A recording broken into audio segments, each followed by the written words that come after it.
पुण्यधारा channel पे आपका स्वागत है। हमारी वीडियो पसंद करने के लिए धन्यवाद। तो करते हुए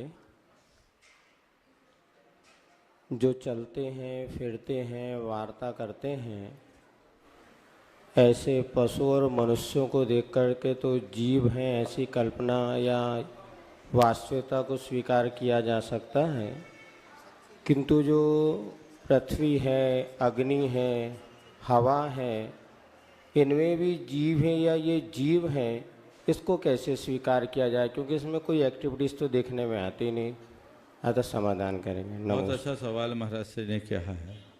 जंगम जीवों की गतिविधियों को देखकर उनके जीवत्व का आभास हो जाता है, लेकिन स्थावर जीव, चाहे पृथ्वी है, चाहे हवा है, चाहे पानी है या अग्नि, इनमें जीवत्व को कैसे स्वीकारा जाए? एक जमाना था जब वनस्पति में भी जीवत्व को स्वीकार करना लोगों को कठिन होता था, पर जगदीश चंद्र बोस ने अपने शोधों से ये निष्कर्ष निकाला और सारे संसार को ये मानने के लिए बाध्य कर दिया कि इनमें भी जीवत्व है। अभी तक विज्ञान ने ऐसी कोई बात स्थापित नहीं की जिससे हम मिट्टी, पानी, हवा और अग्नि में जीवत्व को घोषित कर सके, लेकिन कुछ प्रयोग ऐसे हुए हैं जिनके आधार पर इस विषय में काफ़ी कुछ बातें कही जा सकती। पानी पर एक प्रयोग हुआ और एक विज्ञान विकसित हुआ जिसका नाम है इमोटोलॉजी। बुशारो इमोटो करके एक वैज्ञानिक हुआ जापान का, उसने एक प्रयोग किया।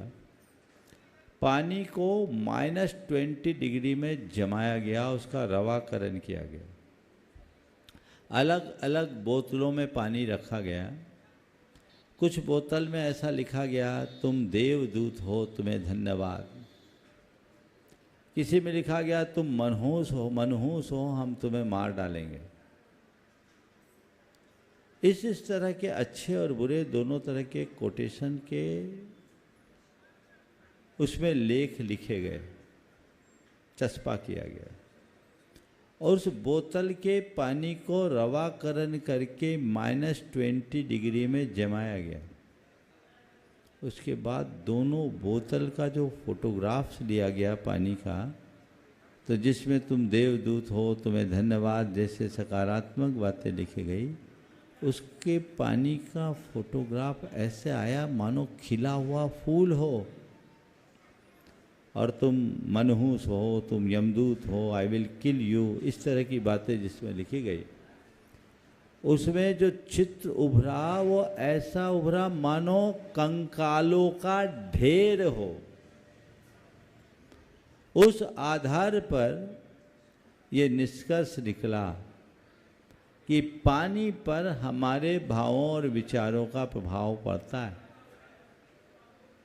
यद्यपि ये वाइब्रेशनल इफेक्ट गिना जाता है, लेकिन मुझे लगता है आने वाले समय में अगर ठीक ढंग से इस पर विचार किया जाए तो ये कहीं न कहीं पानी आदि में भी हमारी चेतना को प्रकट कर सकता है।